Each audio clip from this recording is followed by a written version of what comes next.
वाही की बात सुनकर आर्या हैरान होते हुए बोली, ये सब तो क्या बोल रही है वाही? आई एम श्योर ये सब तुझे उस कमीने शिवाय ने बताया होगा ना? वाही धीरे से बोली, उसने बताया नहीं, मैंने सुन लिया। आर्या बेबसी से बोली, तुझे भी मुझ पर भरोसा नहीं है ना? मैंने ये सब नहीं किया। आखिर मैं इतनी भी गिरी हुई नहीं हूँ कि शिवाय से बदला लेने के लिए उसके बेटे को टारगेट करूं। मुझे तुझसे ये उम्मीद नहीं थी वाही। तू तो मुझे सबसे अच्छे से जानती है फिर भी, और जब तू मुझे जानते हुए ये सब सोच सकती है तो मैं उस शिवाय से क्या ही उम्मीद करूं? आर्या ने वाही के हाथों से खुद को छुड़ाया और उससे कुछ दूरी पर जाकर खड़ी हो गई। उसे बुरा लग रहा था कि उसकी दोस्त भी उसे गलत समझ रही है। उसे लगता है कि उसने शिवू को किडनैप किया था, भला वो ऐसी हरकत क्यों करेगी? लेकिन तभी वाही खुशी से चहकते हुए उसके सामने आकर बोली, अरे पगली, मुझे पता था कि तू कभी भी ऐसी हरकत नहीं करेगी, भले ही सामने तेरा सबसे बड़ा गुनहगार ही क्यों न हो। वाही का मुस्कुराता चेहरा देखकर आर्या अपना गुस्सा भूल गई और उसे झट से गले लगाकर बोली, सॉरी, मुझे तुमसे झगड़ा नहीं करना चाहिए था, वो भी उस बेवकूफ के लिए। वाही उसे खुद से दूर कर उसे ऊपर से नीचे तक घूरते हुए बोली, तू सॉरी बोल रही है? सीरियसली? अब तो तुझे माफ करना ही पड़ेगा, लेकिन एक शर्त पर। बोल, मंजूर है? आर्या तुरंत उसके हाथ की उंगली को अपनी उंगली में लेते हुए बोली, मंजूर है। वाही हैरानी से बोली, तू मान गई इतनी जल्दी? आर्या उसके गाल खींचते हुए बोली, अब गलती मेरी थी तो मुझे कोई भी सजा मंजूर है। वाही खुशी से उसे साइड हक करते हुए बोली, भूलना मत, दोबारा मिलकर बताऊंगी। चल अभी मैं चलती हूँ, कल से तेरे पति के चक्कर में यही पड़ी हूँ। घर से 20 बार कॉल आ गया है, तो जानती तो है सब। आर्या उसे छोड़ते हुए बोली, हाँ ठीक है, तू जा। वाही ने अपना सारा सामान बटोरा और दरवाजे की तरफ बढ़ गई, लेकिन अगले ही पल झट से दौड़कर वापस आई और जोर से आर्या को हक करते हुए उसके गाल पर किस करके बोली, आई लव यू मेरी जान, वापस मेरी जान बनने के लिए। उसकी ऐसी हरकत पर आर्या खुशी से कुछ जवाब दे पाती उससे पहले ही किसी की गुस्से भरी आवाज कमरे में सुनाई दी, जिससे वाही का मुंह खुला का खुला रह गया। शिवांश गुस्से से बेड पर अपने हाथ कमर पर रखे वाही को ही घूर रहा था।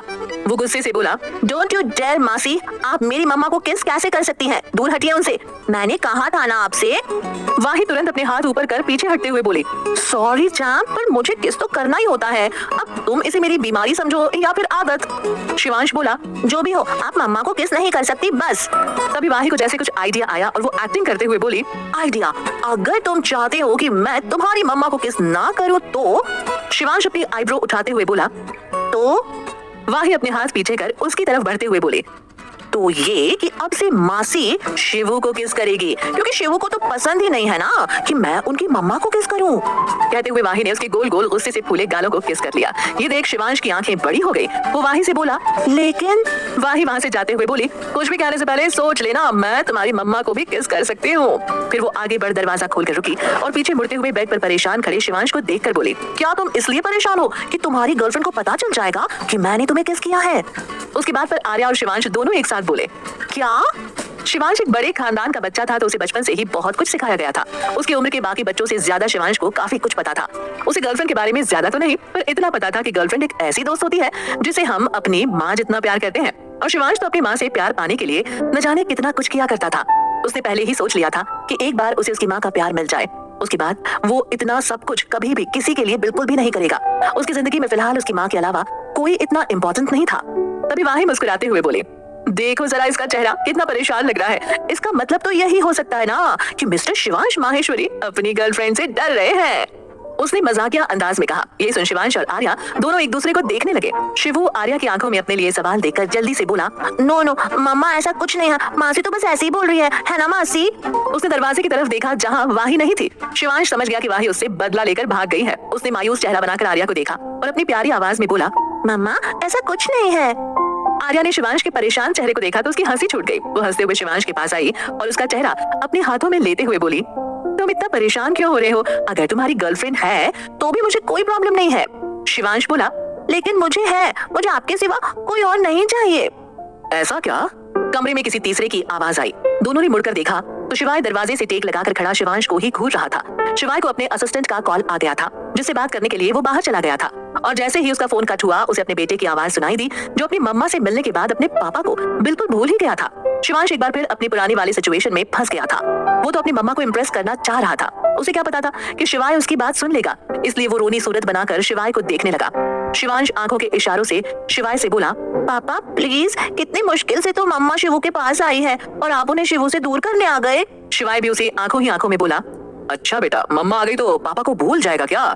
शिवांश अपने दोनों आईब्रोज को आपस में जोड़ते हुए बोला, यार पापा आप तो जानते ही हो ना, फिर भी ऐसे बच्चों जैसे रिएक्ट क्यों कर रहे हो? यू नो ना how much I love you. उसकी इस बात को समझते ही शिवाय ना चाहते हुए भी मुस्कुराने लगा। वहीं आर्या तो इन दोनों बाप बेटे की आंखों ही आंखों में हो रही बात को समझने की कोशिश कर रही थी।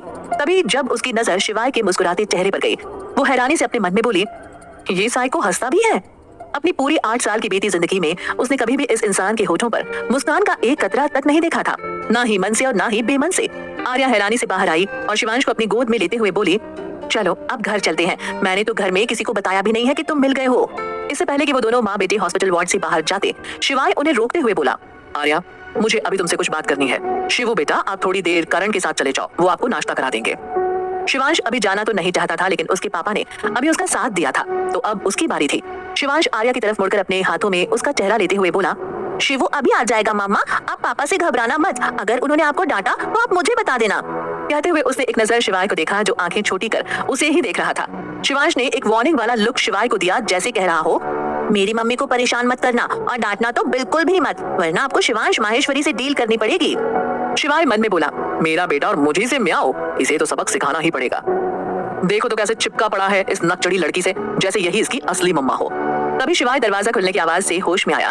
दरवाजे पर करण खड़ा था। वो भी आर्या को इस तरह शिवांश के साथ देखकर हैरान था। वो उन्हें देखते हुए ही शिवाय की तरफ बढ़ा। उसने वो कार्ड शिवाय को दिया और बिना कुछ पूछे शिवांश को लेकर वहां से चला गया। तभी शिवाय आर्या के सामने जाकर खड़ा हो गया। आर्या ने उसे देखा तो शिवाय सख्त आवाज में बोला, तुम होटल पैराडाइज क्यों गई थी? आर्या मुस्कुराते हुए बोली, कमाल है ना मिस्टर माहेश्वरी, आपकी बीवी का एक्सीडेंट हो गया और आप उसकी तबीयत को छोड़कर उसे ये पूछ रहे हैं कि वो कहाँ गई थी? शिवाय गुस्से से बोला, जितना पूछा है उतना जवाब दो, समझी? आर्या बेफिक्र होकर अपना हाथ आगे बढ़ाते हुए उस कार्ड को मांगते हुए बोली, मेरी मेहनत की कमाई? ये सुन शिवाय को अभी इतना गुस्सा आ रहा था कि वो बिना टाइम वेस्ट किए अपने सामने खड़ी इस लड़की का मुंह तोड़ दे, लेकिन उसने अपने गुस्से को दबा लिया और अपनी जेब से एक चमचमाता गोल्डन ब्लैक कार्ड निकालकर उसके हाथ में रख दिया। आर्या उसके हाथ से कार्ड लेकर उसे घूरते हुए बोली, तुम यही सोच रहे हो ना कि कब तुम आओगे और मेरा मुंह तोड़ोगे? हाथ तो लगाकर दिखाओ, हाथ ना तोड़ दूं तुम्हारा तो कहना। कहते हुए आर्या गुस्से से वहां से जाने के लिए मुड़ी कि तभी उसे दरवाजे पर लगे छोटे से मिरर में एक जाना पहचाना चेहरा दिखा। उसे देख वो वापस पैर पटकते हुए आकर शिवाय के सामने खड़ी हो गई। शिवाय तो ये सोचने में बिजी था कि आखिर उसके मन की बात इस नकचड़ी लड़की को कैसे पता चल गई। तभी उसे अपनी गर्दन पर कुछ रेंगता हुआ सा महसूस हुआ। उसने सिर उठाकर देखा तो सामने का नजारा देखकर उसकी आंखें बाहर आने को हो गई। सामने आर्या मुस्कुराते चेहरे के साथ बोली, थैंक यू डियर। कहते हुए आर्या अपने पंजों के बल उचकी और शिवाय के गालों पर किस कर लिया। फिर वो उसके गले में अपना हाथ लपेटकर प्यार से मुस्कुराते हुए बोली, मैं वहाँ क्यों गई थी, क्या करने गई थी, ये तो मुझसे बेटर तुम जानते हो। क्यों अभी तक तुम्हें नहीं पता कि होटल पैराडाइज में श्रेय भी रुका हुआ है? शिवाय तो आर्या के ऐसे बिहेवियर से शॉक्ड ही हो गया। ये नकचड़ी लड़की तो उसके आसपास भी ना भटके और अभी वो उससे इतना चिपक रही थी जैसे उससे वो जन्म जन्मांतर से नागिनों वाला प्यार करती हो। शिवाय के चेहरे पर तो कोई एक्सप्रेशंस नहीं थे, लेकिन उसके अंदर अभी सिर्फ सवाल ही चल रहे थे। उसने आर्या की आंखों में देखा जिनमें एक शैतानी स्माइल थी। शिवाय कुछ समझ पाता उससे पहले वहाँ एक लड़की की गुस्से भरी आवाज गूंजी, शिवाय। शिवाय ने डोर पर खड़ी दीव को देखा जो गुस्से से उसे घूरे जा रही थी। शिवाय ने आर्या को खुद से दूर किया ही था कि दीव गुस्से से आर्या की तरफ बढ़ी और उसे अपनी तरफ पलटकर एक जोरदार तमाचा जड़ दिया।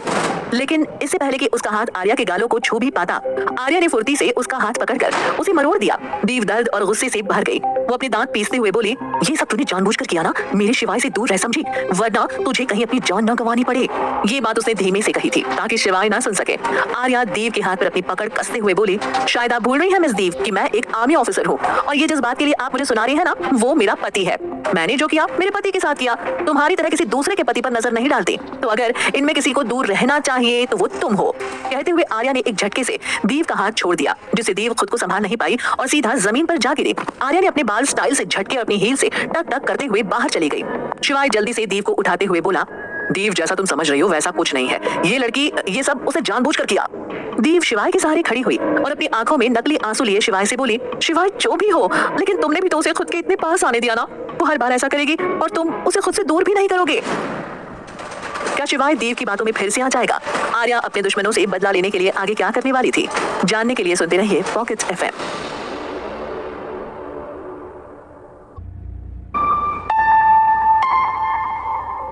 दीव को रोते हुए जाते देख शिवाय ने गुस्से से कहा, इसकी हिम्मत बहुत ज्यादा बढ़ गई है, इसे सबक तो सिखाना ही पड़ेगा।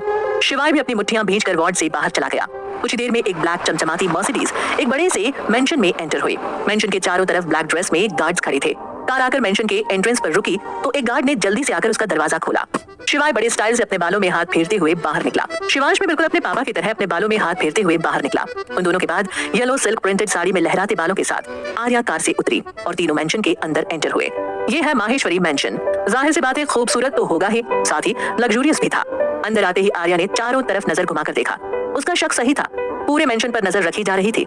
वो अंदर आई ही थी कि उसे किसी के रोने की आवाज आने लगी। आर्या ने सामने देखा तो सामने बड़े से हॉल के बीचों बीच सोफा सेट पर बैठी एक औरत रो रही थी और उनके बगल में एक आदमी बैठा उसे चुप कराने की नाकाम कोशिश कर रहा था। तभी किसी की रौबदार आवाज आई जिसे सुनकर उस औरत का रोना एकदम से बंद हो गया। उन दोनों ने सिर उठाकर ऊपर देखा तो सीढ़ियों पर एक उम्रदराज अंकल हाथ में छड़ी लिए उन्हें ही देख रहे थे। वो नीचे उतरते हुए बोले, बहू तुम तो ऐसे रो रही हो जैसे कोई मर गया हो। तुम इस खानदान की बहू हो, तुम्हें तो सभी को संभालना चाहिए, पर यहाँ तो तुम खुद को ही नहीं संभाल पा रही हो। आर्या इन सभी को जानती थी। वो रो रही औरत उसकी सासू माँ श्री माहेश्वरी, उनके बगल में बैठे व्यक्ति उसके ससुर उमित्य माहेश्वरी थे, जो आर्या को शिवाय से जबरदस्ती शादी करने के कारण कुछ खास पसंद नहीं करते थे, और जो अभी श्री को डांट रहे थे वो शिवाय के दादा अमूल्य माहेश्वरी थे। आर्या को ये देखकर हैरानी हो रही थी कि पिछली जिंदगी में भी जब वो घर में एंटर हुई थी तब भी यही हाल था।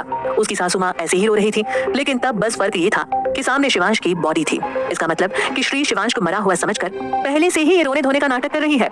इतनी बेशर्म औरत है। ये सोचते हुए आर्या ने नफरत से अपना मुंह मोड़ लिया। श्री अपना नाटक जारी रखते हुए बोली, मुझे पता है पापा जी, लेकिन मुझे शिवू की बहुत फिक्र हो रही है। एक हफ्ता हो गया है बेचारे को, पता नहीं कहाँ होगा, किस हाल में होगा मेरा बच्चा। उसने खाना खाया भी होगा या नहीं। मुझसे अब और सब्र नहीं हो रहा पापा जी, हमें कड़े कदम उठाने चाहिए। उन्होंने अपने आंसू पोंछे और सोफे से उठ खड़ी हुई। श्री को देखकर अभी कोई भी धोखा खा सकता था। आर्या धीरे से बोली, वाह क्या एक्टिंग करती हैं सासू माँ आप। जो उससे कुछ ही दूर पर खड़े शिवाय ने सुन लिया। तभी अचानक श्री को महसूस हुआ कि कोई उनकी साड़ी को खींच रहा है। श्री ने नीचे देखा तो उन्हें एक जानी पहचानी बड़ी बड़ी आंखों वाला एक बच्चा उनके पैरों से लिपटा हुआ दिखाई दिया। वो कोई और नहीं शिवांश था। शिवांश प्यार से बोला, दादी मैं आ गया, आप रोइए मत। शिवांश को देखकर श्री के चेहरे पर हैरानी के साथ साथ अविश्वास भी था। वो हैरानी से बोली, ये जरूर मेरा सपना है, शिवांश यहाँ कैसे हो सकता है। उनकी बात सुनकर सभी उन्हें घूरने लगे। तब श्री जी होश में आए, जैसे उन्हें भरोसा ही नहीं हो रहा था कि शिवांश उनके सामने था। वो उमित जी की बाह हिलाते हुए उनसे बोली, देखिए ना मुझे हमारा शिवू दिख रहा है, क्या आपको भी वो दिख रहा है। उमित ने उनके कंधे पर हाथ रखा और शिवांश के सामने बैठते हुए बोले, हमने आपको बहुत मिस किया हमारे बच्चे। शिवांश लोगों के इमोशंस को अच्छे से समझता था। वो अपने दादा के गले लगते हुए प्यार से बोला, अब तो मैं यही हूँ तो आप मुझे गले लगा सकते हैं। उसकी इस बात पर उमित ने उसे गले लगा लिया। फिर शिवांश अपने परदादा जी की तरफ बढ़ते हुए बोला, दादू क्या आपने शिवू को मिस किया। अमूल्य जी उसे गले लगाते हुए बोले, क्यों नहीं मेरे बच्चे, तुम तो बस गले लगो हमारे। श्री को अब जाकर यकीन हो गया कि वो कोई सपना नहीं देख रही थी, तो उनकी मुट्ठियां कस गईं। फिर भी वो अपने होठों पर मुस्कान लाते हुए बोली, शिवू हमें माफ कर दो, आप इतने प्यार से हमारे पास आए और हमने सोचा कि हम सपना देख रहे हैं। शिवांश अमूल्य जी से दूर होकर उनके सामने आकर बोला, इट्स ओके दादी। श्री जी ने उसे गले लगा लिया तो शिवांश अचानक से चीख पड़ा। उसकी बड़ी बड़ी आंखों में मोटे मोटे आंसू आ गए। श्री फिक्र भरी आवाज में उसे टटोलते हुए बोली, क्या हुआ शिवू, तुम चीखे क्यों। तभी शिवांश की एक बार और चीख निकल गई। आर्या जान गई कि श्री जानबूझकर शिवांश को वहां छू रही थी जहां उसे चोट लगी थी। उसने किसी तरह अपने गुस्से को कंट्रोल किया और अपने से कुछ दूर खड़े शिवाय से बोली, कमाल है ना, जिसका बाप इतना निर्दयी इतना कठोर है, उसका बेटा कितना नाजुक सा है। उसकी दादी ने उसे जरा जोर से क्या पकड़ा, वो तो इतनी जोर से चीखने लगा। शिवाय ने उसे गुस्से से देखा और अपने दांत पीसते हुए कहा, तुम्हें तो मैं बाद में देख लूंगा। फिर शिवाय ने आगे बढ़कर श्री की गोद से शिवांश को ले लिया और कहा, शिवू अभी बहुत वीक है इसलिए उसे जोर से पकड़ने पर दर्द होने लगा, और कोई बात नहीं है। कहकर शिवाय आगे बढ़ गया। वो 2-4 सीढ़ी ऊपर ही पहुंचा था कि उसे शिवांश की रुआसी आवाज सुनाई दी, शिवू को मम्मा चाहिए। शिवाय तभी ना चाहते हुए भी पीछे मुड़ा और आर्या को देखा। उसके देखने भर से आर्या समझ गई कि शिवू उसे बुला रहा है, वरना ये आदमी तो कभी भी उसे ऐसे देखे ही ना। लेकिन वो वहां से हिली नहीं। शिवाय ने अपनी आंखें बंद की और एक गहरी सांस लेते हुए अपने गोद में बैठे उस छोटे बच्चे की तरफ देखा। शिवांश हल्के से उसकी गोद में खड़ा होकर आर्या से बोला, मम्मा। उसके इस तरह बोलने पर सभी लोग आर्या की तरफ देखने लगे। वहां सभी को पता था कि आर्या शिवाय और शिवांश दोनों को पसंद नहीं करती है, लेकिन आर्या को आगे बढ़ते देख सभी हैरान थे। ये पहली बार था जब शिवांश के ऐसे बुलाने पर आर्या आई हो। आर्या को देखकर श्री ने अपने चेहरे पर एक फीकी मुस्कान सजा ली। आर्या भी उनकी तरफ देखकर मुस्कुरा दी, लेकिन जैसे ही आर्या श्री के सामने से गुजरी, श्री ने तुरंत अपना पैर आगे बढ़ा दिया। आर्या अपने मन में बोली, ओह डियर सासू माँ, ये सब पैतरे अब पुराने हो गए हैं, आज थोड़े नए तरीके मैं आपको सिखा देती हूँ। कहते हुए आर्या ने उनके आगे बढ़े पैर पर अपनी हील्स टिका दी और जानबूझकर श्री के पैरों के पास गिर गई। वो जानती थी कि उसे कोई नहीं उठाएगा, इसलिए वो खुद ही जल्दी से उठ गई और श्री से बोली, सॉरी मम्मी जी, पता नहीं मैं कैसे गिर गई, आपको लगी तो नहीं। उसने श्री का चेहरा देखा जिस पर 12 बजे थे। उनकी आंखों के कोने कुछ गीले थे और होंठ आपस में कसे हुए थे। आर्या को समझते देर नहीं लगी कि अगर वो यहाँ से जल्द नहीं गई तो श्री उसके सामने रोने लग जाएगी। शिवाय गुस्से से बोला, तुम ढंग से नहीं चल सकती क्या? अगर अभी माँ को लग जाती तो? उसके डांटने पर उसकी गोद में दर्द से सिसक रहा शिवू उसका चेहरा अपनी तरफ करते हुए बोला, पापा आप मम्मा से क्यों लड़ रहे हैं? मुझसे बात कीजिए। एक तो मेरी मम्मा गिर गई है, ऊपर से उन्हें उठाने के बजाय आप उन्हें ही डांट रहे हैं। तब तक आर्या भी उन दोनों के सामने पहुंच गई थी। वो शिवू को शिवाय की गोद से लेते हुए बोली, इट्स ओके शिवू, ये तो बस छोटी सी चोट है, इतना तो चलता है। तुम अपना दिखाओ, कहाँ लगी है तुम्हें? शिवांश ने अपने हाथ उसके गले में लपेट लिए और उसके कंधे पर अपना सिर रखते हुए कहा, शिवू को भी छोटी सी चोट लगी है मम्मा, वो भी ठीक है। वो दोनों बातें करते हुए आगे बढ़ गए। शिवांश ने जब देखा कि शिवाय वहीं सीढ़ियों पर खड़ा है तो वो बोला, पापा अब प्लीज आप गुस्सा मत होना, अकेला शिवू कितनों को मनाएगा? वैसे भी आज शिवू को बहुत चोट लगी है, आप समझदार हो, समझ सकते हो। आर्या उसकी मदद करते हुए बोली, हाँ यही। शिवांश आर्या की तरफ इशारा करते हुए बोला। उसकी बात पर फिर से शिवाय के गुस्से भरे चेहरे पर मुस्कान आ गई। वो उसकी तरफ बढ़ते हुए बोला, ओके, लेकिन सिर्फ इसलिए क्योंकि शिवू को चोट लगी है। उन तीनों को जाते देख ओमित्य बोले, अब ये कौन सा नया नाटक है? आर्या इतनी आसानी से शिवू के बुलाने पर कैसे चली गई? अमूल्य जी मुस्कुराते हुए बोले, लगता है सब ठीक हो रहा है। उनकी बात सुनकर श्री घबरा गई। वो मन में बोली, अगर इन दोनों के बीच सब ठीक हो जाएगा तो हमारा क्या होगा? मुझे सबसे बात करनी चाहिए, मुझे अपना सपना डूबता हुआ महसूस हो रहा है। कमरे में आकर आर्या ने शिवांश को बेड पर बैठाया और उसकी चोट देखने लगी। आर्या चोट देखकर शॉक्ड हो गई। शिवांश के पीठ पर 2 बड़े बड़े लाल निशान बने हुए थे, जिन्हें देखकर उसकी आंखें नम हो गई। वो शिवांश को गले लगाते हुए प्यार से बोली, बेटू तुम तो बहुत स्ट्रॉन्ग हो, पर फिर भी तुम्हें तो बहुत पेन हुआ होगा ना? इस पर शिवांश ने मासूमियत से हाँ में सिर हिला दिया तो आर्या ने फिर से उसे गले लगा लिया। शिवांश जल्दी से बोला, मम्मा पापा आ गए। आर्या जल्दी से उससे दूर हुई और उसे डांटते हुए बोली, शिवू तुम्हें इतनी छोटी सी चोट पर रोना नहीं चाहिए। तुम जानते हो ना, तुम डॉक्टर शिवाय माहेश्वरी के बेटे हो। पता भी है तुम्हें तुम्हारे पापा कितने लोगों को रोज काटते मारते हैं? नहीं ना? मैं बताती हूँ तुम्हें। इससे आगे वो कुछ कह पाती, शिवाय ने उसका मुंह बंद कर दिया। वो गुस्से से बोला, तुम मेरे बेटे को मेरे बारे में क्या अनाप शनाप सिखा रही हो? आर्या ने खुद को उसकी पकड़ से छुड़ाया और वो भी उसी तरह बोली, क्या गलत कहा मैंने? बताओ मुझे। तुम रोज न जाने कितने लोगों का ऑपरेशन करते होंगे, जिनमें से कुछ बचते होंगे भगवान की कृपा से और कुछ मरते होंगे तुम्हारी दया से। लास्ट वाली लाइन उसने धीरे से कही, लेकिन शिवाय तो शिवाय है। आर्या ने जो उससे कहा उसने वो सब साफ साफ सुन लिया था। वो उसे उंगली दिखाते हुए बोला, देख लूंगा तुम्हें मैं। आर्या एटीट्यूड से बोली, क्यों? तुम्हारी प्यारी देव से मन भर गया है क्या, जो मुझे देखना चाहते हो? कहते हुए वो होठों पर बड़ी सी स्माइल लिए अपने आईब्रोज मटकाते हुए शिवाय को चिढ़ाने लगे। शिवाय चिढ़कर बोला, ये सब हरकतें करना बंद करो, समझी? आर्या अपने हाथ बांधकर एक कदम उसकी तरफ बढ़ाते हुए बोली, नहीं तो क्या, मारोगे मुझे? शायद आप भूल रहे हैं मिस्टर माहेश्वरी, मैं अकेली नहीं हूँ, मेरे साथ लिटिल माहेश्वरी भी है, जो शायद तुमसे ज्यादा पावरफुल है। शिवाय का मन तो अभी इस मुंहफट लड़की का मुंह सिलने का कर रहा था, लेकिन कहीं न कहीं वो सच भी कह रही थी। लिटिल माहेश्वरी के आगे बिग माहेश्वरी कुछ नहीं कर सकता था। शिवाय अपना मन महसूस कर लंबे लंबे कदम भरते हुए वॉशरूम में चला गया और जोर से दरवाजा बंद कर दिया। आर्या को उसकी ऐसी बच्चों जैसी हरकत पर हंसी आ गई। उसने किसी तरह खुद को कंट्रोल किया और शिवांश की तरफ मुड़ते हुए उससे बोली, बेटू आपको खुद का ख्याल रखना होगा, मम्मा पापा हर समय तो आपके साथ नहीं रह सकते ना?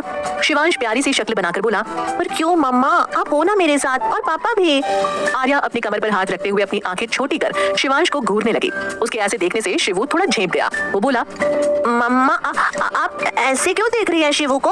आर्या अपने हाथ बांधते हुए बोली, ओह रियली शिवू, जिस तरह तुम बाहर हॉल में माइंड गेम खेल रहे थे ना, उससे तो कुछ अलग ही लग रहा था। शिवांश अपनी नजर चुराते हुए बोला, क्या मम्मा आप भी ना, मैं तो प्यारा सा छोटा सा नन्हा सा बच्चा हूँ, मैं कैसे ऐसा कर सकता हूँ? आर्या उसके कान पकड़ते हुए बोली, बेटा झूठ तो मुझसे बोलना ही मत। वो क्या है ना, हम तुम्हारी मम्मा हैं। जितना तुम खुद को नहीं जानते हो ना, उतना हम तुमसे बिना मिले ही तुम्हारे बारे में बता सकते हैं। तो ज्यादा चू चपड़ मत करो हमारे सामने, समझे? शिवांश अपना कान छुड़ाने की कोशिश करते हुए बोला, मम्मा शिवू को दर्द हो रहा है, प्लीज कुछ तो रहम करो शिवू पर। आर्या उसका कान छोड़ते हुए बोली, अब आए ना लाइन पर, तो आज से मुझसे झूठ बोलने की तो सोचना भी मत, वरना क्या करेगी आर्या? क्या शिवाय को शिवांश और आर्या की प्लानिंग के बारे में कभी पता चलेगा? और तब वो क्या करेगा? जानने के लिए सुनते रहिए पॉकेट एफएम।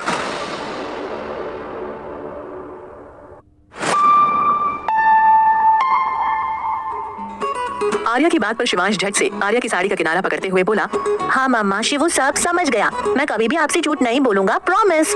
आर्या बोली, it's better for you. Shivansh हिचकिचाते हुए आर्या से बोला, वैसे मम्मा आपने मुझे पापा को सब बताने से मना क्यों किया? आर्या उसके सामने चेयर पर बैठते हुए बोली, वो इसलिए क्योंकि कोई हमें देख रहा है और हम दोनों को एक दूसरे के साथ अच्छे से बिहेव करते देख वो लोग गुस्सा हो जाएंगे, और बाकी सब तुम अपने पापा को बता सकते हो, सिर्फ इसके अलावा कि मम्मा और शिवू अब फ्रेंड है।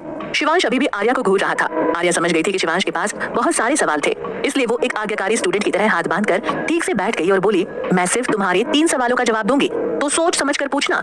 शिवू अपनी लिटिल फिंगर को अपनी चिन पर टैप करते हुए सोचने लगा। थोड़ी देर अपनी सोच में गुम शिवांश ने अपने 3 सवाल तैयार कर लिए। वो आर्या की तरफ देखते हुए बोला, ओके मम्मा, तो आप ये बताओ कि आपने मुझे स्ट्रॉन्ग बनने को क्यों कहा? इस पर आर्या उसे जवाब देते हुए बोली, वो इसलिए बेटा क्योंकि आपके पापा एक बहुत बड़े डॉक्टर हैं और मम्मा भी एक आर्मी ऑफिसर हैं, तो हमारे बहुत सारे दुश्मन भी होंगे और हम दोनों की सीधी सी कमजोरी हो तुम, तो वो लोग सबसे पहले तुम्हें ही निशाना बनाएंगे, इसलिए तुम्हें डरना नहीं है बल्कि खुद को प्रोटेक्ट करना है। आर्या जब बोल रही थी तो शिवांश उसे गौर से देख रहा था, जैसे पता लगाने की कोशिश कर रहा हो कि उसकी मम्मा के दिमाग में आखिर चल क्या रहा है। वही आर्या को शिवांश को देखकर कुछ भी समझ नहीं आ रहा था, उसे अब खुद के डाउट पर डाउट होने लगा था। शिवांश ने अपना दूसरा सवाल पूछा, तो मम्मा कोई दुश्मन हम पर नजर रख रहा है, वो भी सीक्रेट तरीके से, तो हम दोनों अभी ये सब बातें क्यों कर रहे हैं? वो ये भी सुन रहा होगा ना? शिवांश के इस सवाल से आर्या का दिमाग ठनका। उसने हैरानी से अपने बेटे को देखा जो बड़ी मासूमियत से उससे ये सवाल कर रहा था। आर्या ने तो सोचा था कि अब उसका बेटा उससे ये पूछेगा कि वो लोग सभी को इस बारे में बता भी तो सकते हैं, लेकिन ऐसा नहीं हुआ। वो शिवांश को देखे जा रही थी, फिर उसने खुद को शांत किया और कहा, माहेश्वरी मेंशन में सीसीटीवी, पर्सनल रूम्स के अलावा सभी जगह लगे हुए हैं, इसलिए हम यहाँ हैं।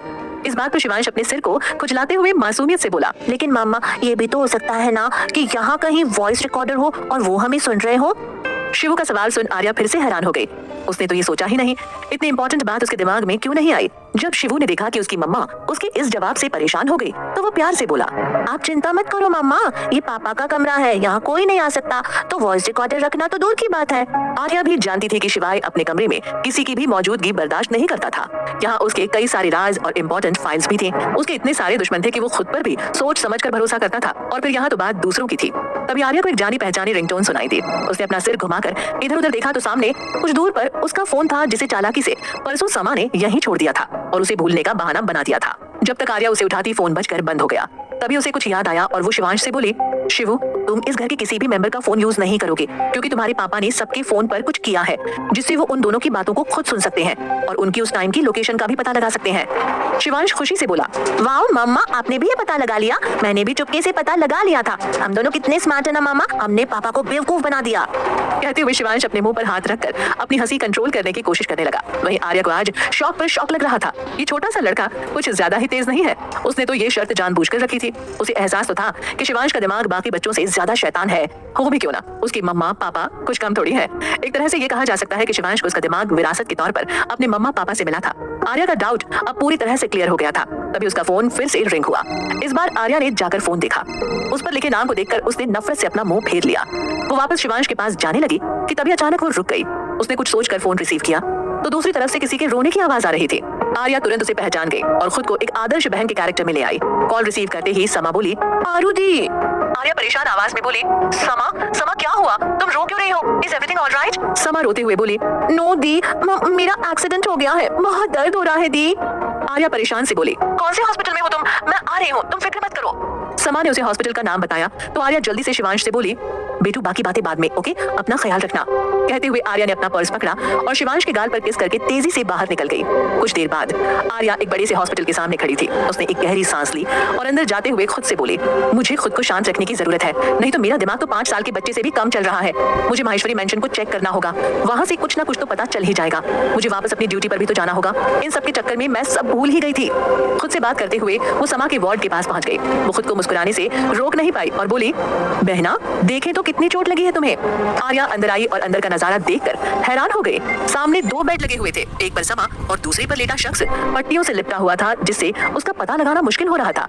आर्या को ये देखकर हैरानी हुई कि उसकी बहन को इतनी कम चोट कैसे लगी, जबकि उसने तो खुद अपनी आंखों से उसे बुरी तरह से पेड़ से टकराते हुए देखा था। उसने खुद को कंट्रोल किया और समा के पास चली गई। वो खुद से बोली, इसे इतनी कम चोट कैसे आई है?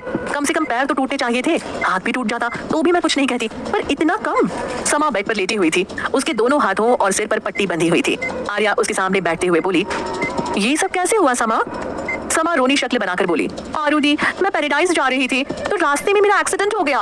फिर वो अपने हाथ दिखाते हुए बोली, और देखो कितनी चोट लगी है मुझे। आर्या ने उसके हाथों को पकड़ा और समा की अचानक चीख निकल गई। आर्या तुरंत अपने हाथ पीछे खींचते हुए बोली, ओह सो सॉरी समा, इतनी ज्यादा लगी है क्या? आर्या की इस हरकत से समा की आंखों में सच में आंसू आ गए। वो भरे गले से बोली, आर्या ने उसे गले लगा लिया और उसकी पीठ सहलाते हुए बोली, मैं हूं ना तुम्हारे साथ, तुम चिंता मत करो। समा की आंखों से आंसू बहने लगे। उसकी आंखों में कुछ तो अजीब था, एक अजीब सी बेबसी। आर्या उससे दूर होकर बोली, मैं डॉक्टर से तुम्हारी तबीयत के बारे में पूछ कर आती हूँ। लेकिन ये सुन समा ने उसका हाथ कसकर पकड़ लिया। जब आर्या ने उसकी तरफ देखा तो समा ने अपने बगल वाले बेड की तरफ इशारा कर दिया। आर्या ने कंफ्यूजन में उसे देखा तो समा बोली, आरुदी वो श्रेय है। आर्या ने हैरानी से उसे देखा और फिर बेड पर पड़े आदमी से बोली, क्या मैंने सही सुना? फिर वो उस बेड पर पड़े आदमी को देखते हुए आगे बोली, लेकिन इसकी ये हालत किसने की और क्यों? तुम बताओ, मैं उसे नहीं छोड़ूंगी। समा गुस्से से बोली, और किसने? आपके पति ने। आर्या फिर हैरान होते हुए बोली, क्या? पर क्यों? समा गुस्से से बोली, क्योंकि उसे लगा कि श्रेय ने उसके बेटे को किडनैप किया था। वो तो श्रेय के हाथ पैर काटने वाला था, लेकिन श्रेय ने बाद में उसे प्रूफ दे दिया। तब उसने श्रेय को हॉस्पिटल में एडमिट किया, लेकिन फिर भी जाते समय बोलकर गया है कि अगर उसे पता चला कि श्रेय ने उसे गलत प्रूफ दिए हैं तो वो अगली बार उसे सीधा मार देगा। समा ने आंखों के कोनों से आर्या के चेहरे को देखा जो गुस्से से लाल हो रखा था। फिर बगल वाले बेड पर पड़े श्रेय को देख समा के होठ पर एक शैतानी मुस्कुराहट आ गई। वो आगे बोली, आरुदी, मुझे तो लगता है कि मेरा एक्सीडेंट भी उसने ही करवाया है। आर्या गुस्से से उठते हुए बोली, आज तो शिवाय माहेश्वरी को इन सभी सवालों का जवाब देना ही होगा। उसकी हिम्मत कैसे हुई मेरी बहन को हाथ लगाने की, और श्रेय को भी उसने इतना मारा है, इसकी तो आज मैं। कहते हुए आर्या गुस्से से वार्ड से बाहर निकल गई और अपने गुस्से वाले फेस के साथ वॉशरूम में घुस गई। उसने पूरे वॉशरूम को देखा जहां इस वक्त कोई नहीं था। आर्या मिरर के सामने जाकर अपने हाथ में पानी लेने लगी कि तभी उसकी हंसी छूट गई। वो अपना पेट पकड़कर हंसते हुए धीरे से बोली, श्रेय कैसे पड़ा था बेड पर, कितनी लगी है बेचारे को।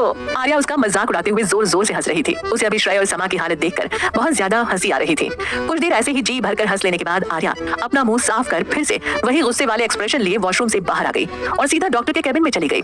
डॉक्टर से कुछ देर बातें करने के बाद उसने समा को डिस्चार्ज कराया, क्योंकि समा को ज्यादा चोट नहीं लगी थी, बस उसके हाथों की थोड़ी स्किन छिल गई थी और डैशबोर्ड से टकराने की वजह से सर पर थोड़ी चोट आई थी जो कुछ दिनों में रिकवर हो जाएगी। समा भी हॉस्पिटल से निकलना चाहती थी, इसलिए इस बार उसने कुछ भी उल्टा पुल्टा नहीं किया। समा को उसके घर छोड़ने के बाद आर्या ने अपने मिशन पर ध्यान देने की सोची। वो ड्राइव कर रही थी, साथ ही साथ सोच भी रही थी कि आखिर वो परछाई कौन हो सकता है। तभी उसे किसी की कॉल आई। उसने कॉल पिक की तो दूसरी तरफ से उसे सीनियर ऑफिसर की आवाज आई, मिस आर्या, मुझे लगता है कि हम किसी इंपॉर्टेंट मिशन पर थे, लेकिन शादी के बाद तो आप सब भूल ही गई हैं। कहीं आपने आर्मी छोड़ने का तो नहीं सोच लिया ना? ये सुन आर्या ने कार रोक दी। उसने फोन कार की डेस्क से उठाकर अपने कान से लगा लिया और बोली, नो सर, मैंने काम शुरू कर दिया है, हम जल्द ही मिशन को पूरा कर लेंगे। दूसरी तरफ से आवाज आई, आप मुझे बता देती तो क्या चला जाता आपका। एक आप है और एक आपकी दोस्त, दोनों के दोनों किसी भी काम को करने से पहले कुछ सोचते ही नहीं है। अगली बार ऐसी गलती हुई तो मुझे मजबूरन हायर अथॉरिटी से आप लोगों की कंप्लेंट करनी होगी। आर्या कुछ कहना चाहती थी पर उससे पहले ही फोन कट गया। आर्या ने चिढ़कर अपना फोन फेंकने की सोची, लेकिन फिर खुद को किसी तरह कंट्रोल करते हुए बोली, इन लोगों के चक्कर में मैं अपना नुकसान क्यों करूं? और एक ये हमारे देश के साइंटिस्ट हैं, इन्हें कोई काम नहीं है ये सब उल जलूल चीजें बनाने के अलावा। पता नहीं कब किसका दिमाग सटक जाए और ये कुछ नया अजीब कर दिखाएं। जो चीज बनानी होगी वो तो इनसे कभी बनेगी नहीं, लेकिन हाँ, बनी बनाई चीज का सत्यानाश जरूर करके जाएंगे। हाँ, मेरा बस चले तो। काम डाउन आरू, सब ठीक है, तू सब ठीक कर लेगी। आर्या की कार एक 2 मंजिला घर के सामने रुकी। घर ज्यादा बड़ा नहीं था। आर्या कार से उतरी और सीधा अंदर चली गई। आर्या किसके घर आई थी, उसके यहाँ आने के पीछे का मकसद क्या था, जानने के लिए सुनते रहिए पॉकेट FM।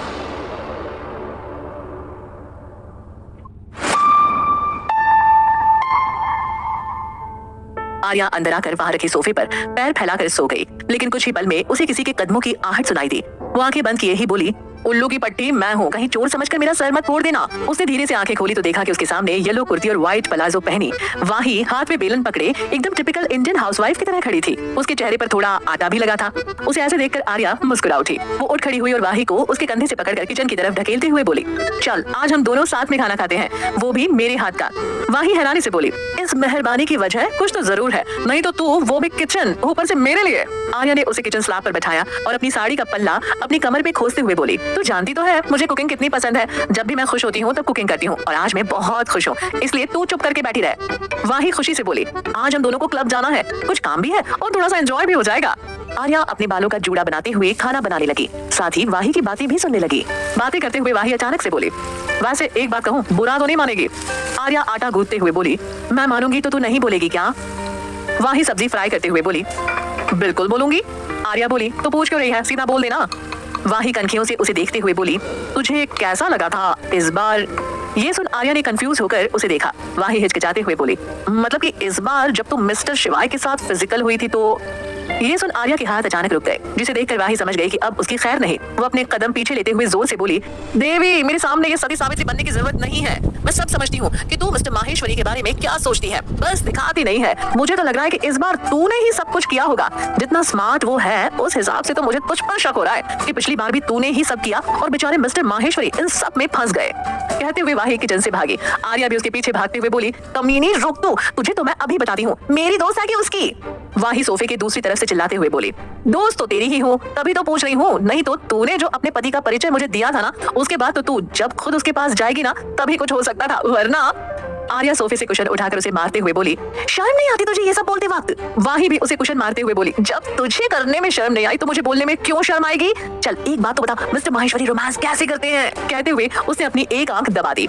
आर्या ने टेबल पर रखा वास उठाया और वाही की तरफ फेंकते हुए बोली, रुक, तुझे तो मैं आज जिंदा नहीं छोड़ने वाली। साली सब जानते हुए भी ऐसे सवाल पूछे जैसे आई लव शिवाय, उस कमीने की तो, और अब तू नहीं बचेगी मेरे हाथों से। उसे ऐसे चिढ़ते देख वाही को बहुत मजा आ रहा था। वो इस मौके को गवाना नहीं चाहती थी। उसने सोफे पर रखे 2-3 कुशन आर्या की तरफ फेंके और वहाँ से ऊपर की तरफ भागते हुए बोली, अरे बता भी दे, मेरे अलावा और किसे बताएगी? मिस्टर माहेश्वरी को देखकर तो लगता है कि वो तेरे साथ बिल्कुल भी जेंटल नहीं रहे होंगे। अब तेरा मुझे नहीं पता, तभी तो पूछ रही हूँ।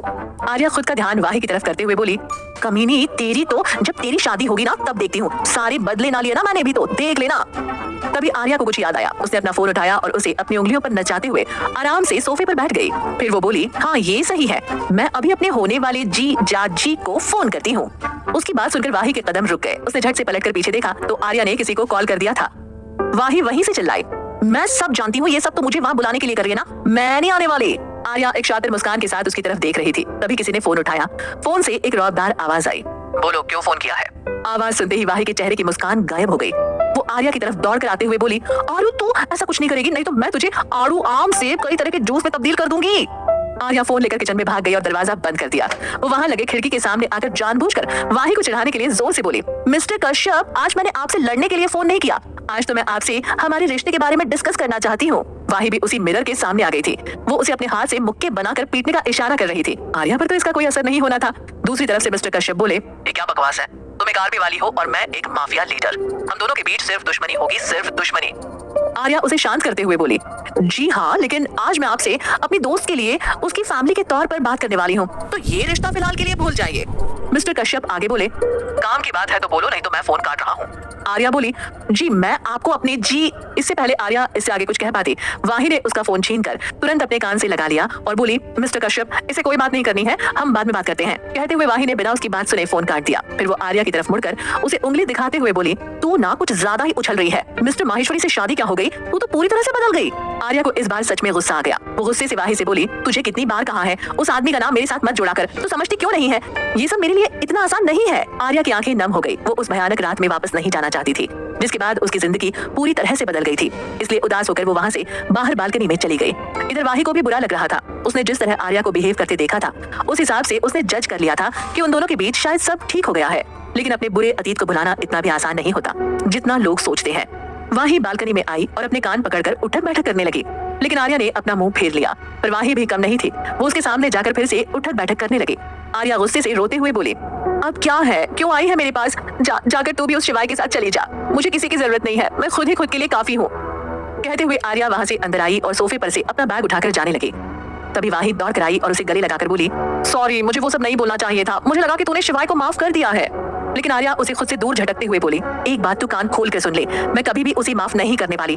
उसने जो मेरे साथ किया उसके बाद तो मैंने उसे सिर्फ दीव से दूर किया है, वरना मेरी आबरू के साथ खेलने के लिए तो मैं उसे ऐसी सजा देती कि उसे खुद से नफरत होने लगती। क्या गलती थी मेरी जो उसने मेरे साथ ऐसा किया?